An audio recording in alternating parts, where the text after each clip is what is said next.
Welcome back, everybody. So we're going to do a little bit different here. I did 8 videos in a row, Merlin. 8 videos in 8 days. Holy crap, man! So no jams going on. Doing a lot more playing at home. So we did so many Merlin videos. Now we're going to switch into some guitar stuff.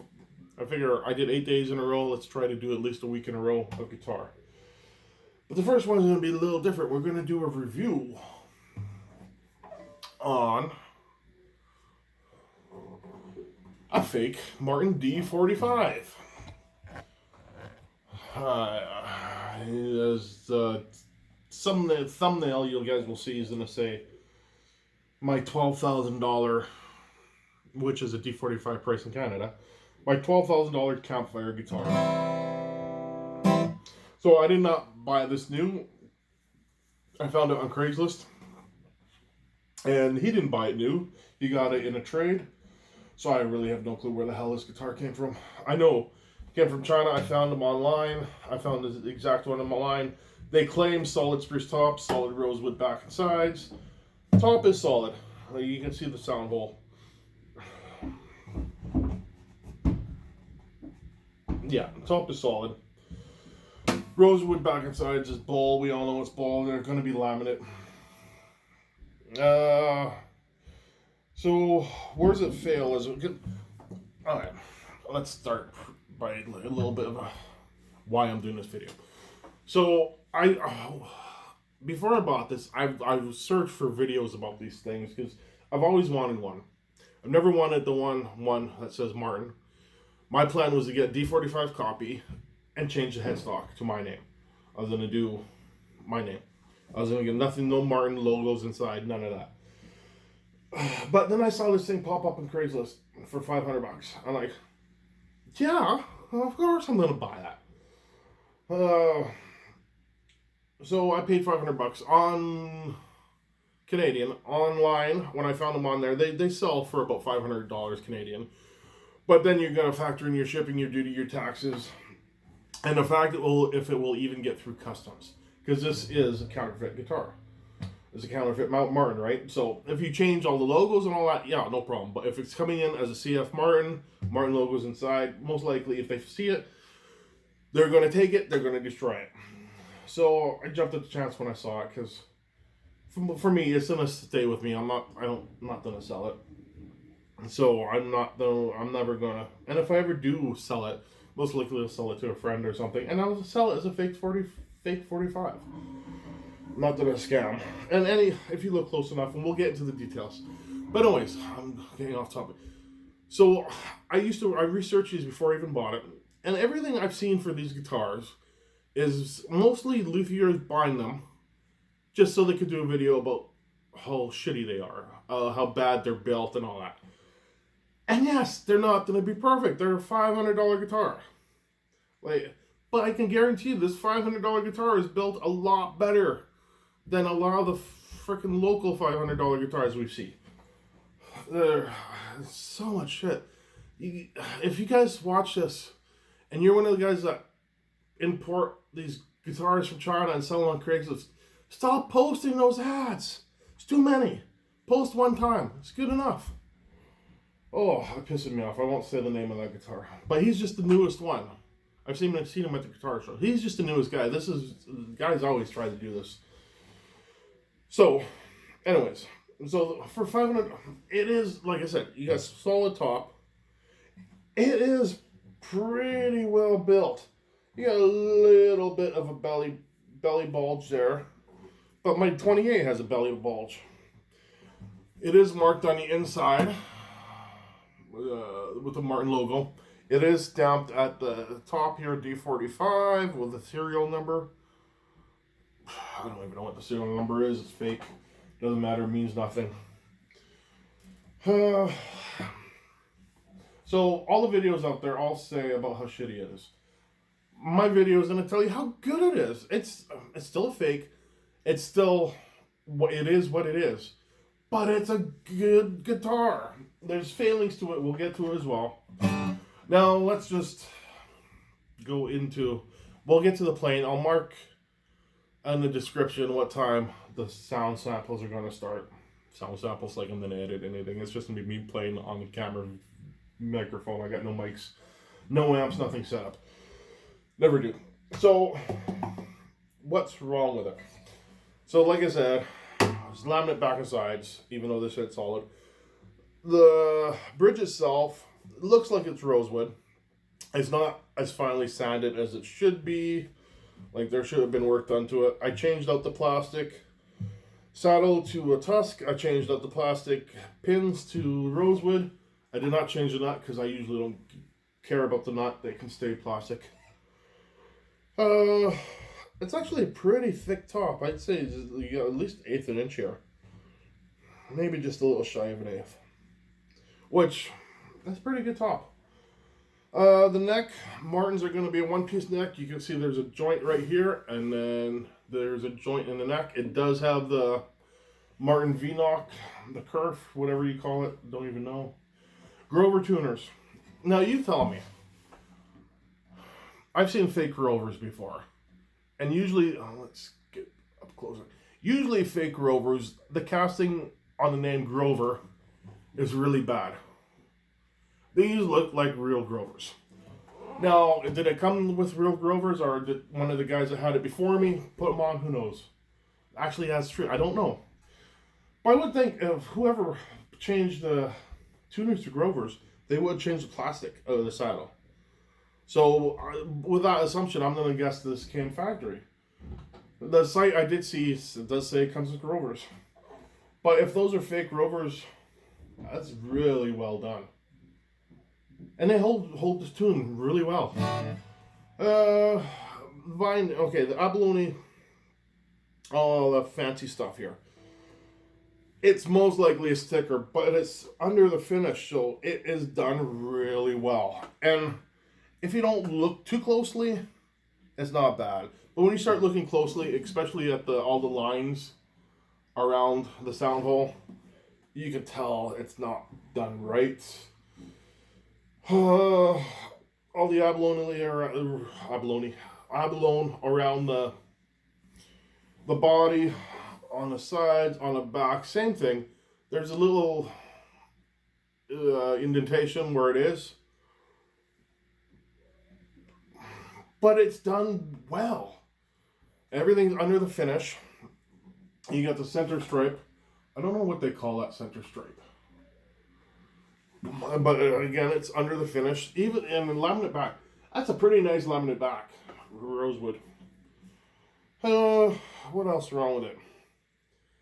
All the binding. I had to. This is 4 things I did. I changed the saddle. I changed the pins. I sanded all the binding back and front, all the way around the guitar.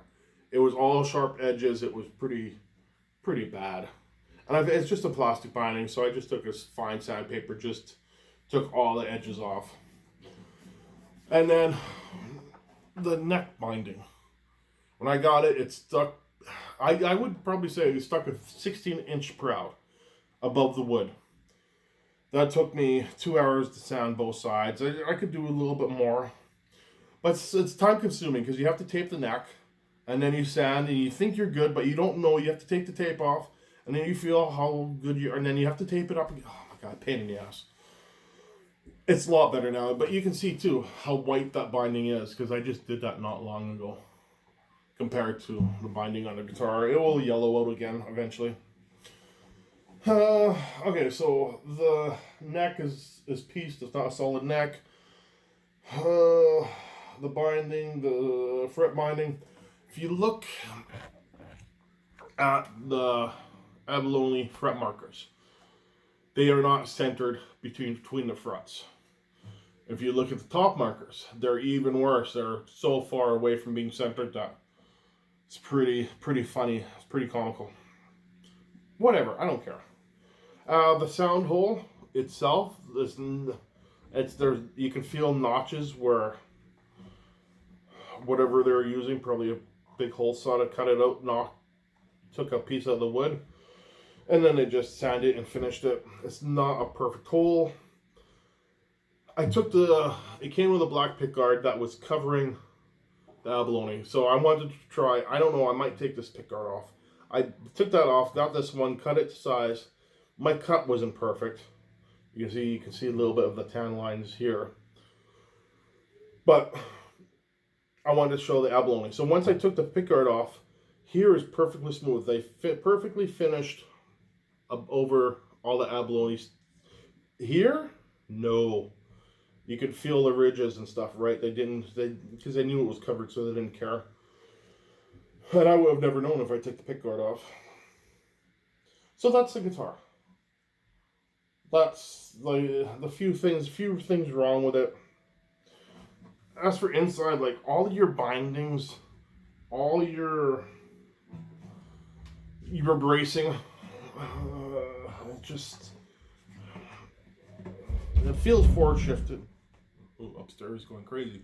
It is forward shifted bracing. It's too close to the end, but it's not scalloped. From the one brace I can feel. Alright, so how does it play? So the way I describe it, like I said, if you want to hear it play, click in the description. One more thing here. The way I describe this guitar, when I'm playing at home and I'm just strumming along, it's one of the best sounding guitars I have. It's got a very bright sound. I actually went heavier strings on it to try and get more bass to it. I've got the 80-20s on right now. I'm going to switch to a 9280, the phosphor bronze ones, because I know that will give me more bass. Just to try to even it up more, but it's still a very bright guitar. It is very similar, if you go back to my earlier videos, guitar videos, I was playing a Taylor 516. 516 Spring Edition? Fall Edition? One of the two. I got a very similar sound to a Taylor. It's a very bright sound. Now, the biggest downfall with this guitar. So, as a standalone strummer, when you're playing by yourself, it's great. It does not blend well with other instruments. It kind of dies in the mix. It's, like, I play... Well, I not all the time, but most of I play pretty hard. I like to hit the strings. I like it to be loud. But even I can get this thing to ring out with other instruments, but on a normal just strum, it does not hold up. But that was my problem with the Taylors as well. I think Taylors are great standalones. I just don't think they mix well with other guitars. And this is the same idea. It's got a very bright Taylor sound. Alright, that's enough talking. That's all the details I have on it. Would I buy it again? In a second. Okay. Flat picking. That's just one more thing. I'll stop talking, I swear. Early preview. This is my next guitar video.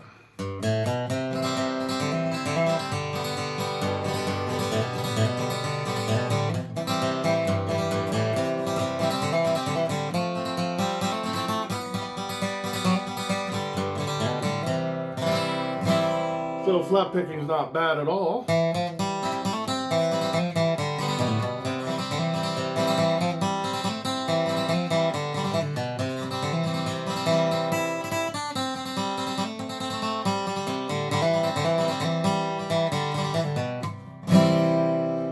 Not my best picking, but not bad. So flat picking is not bad. Finger style, it's not the best.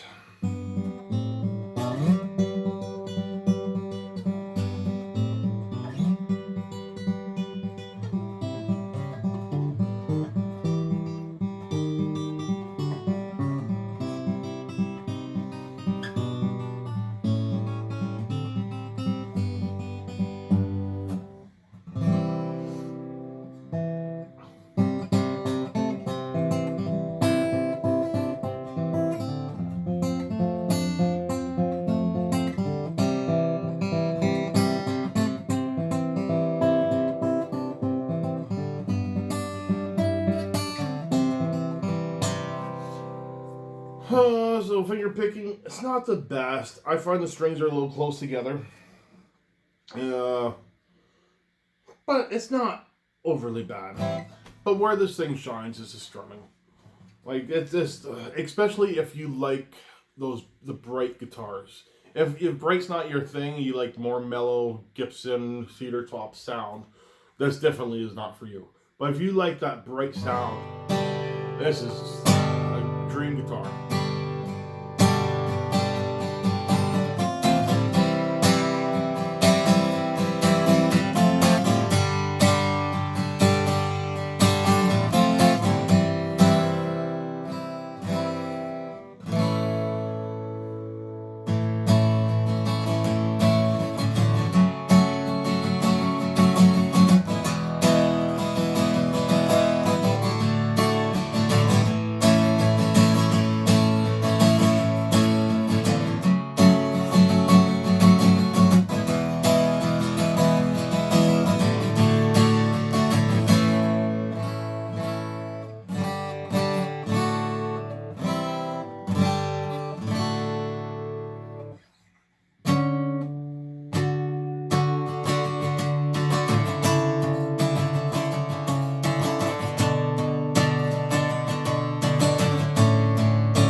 I shouldn't have played this. This video's gonna get taken down.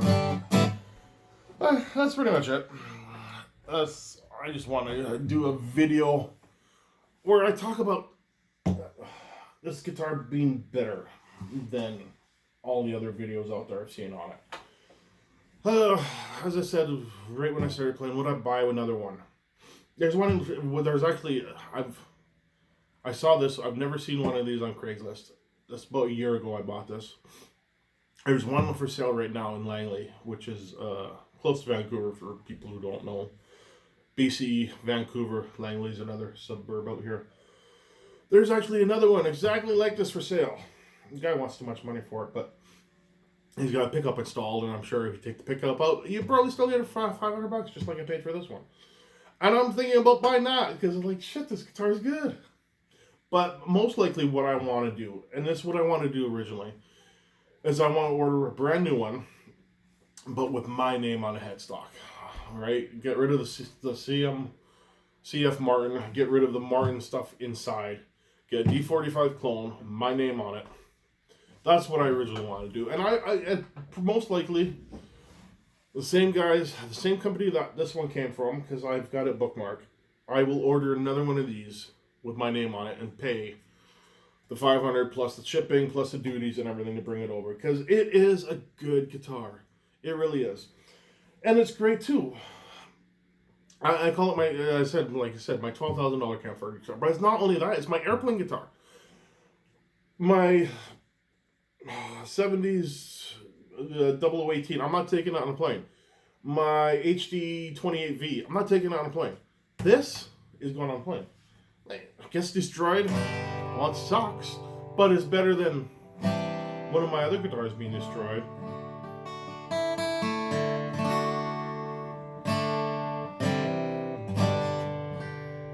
Alright, let's leave it there.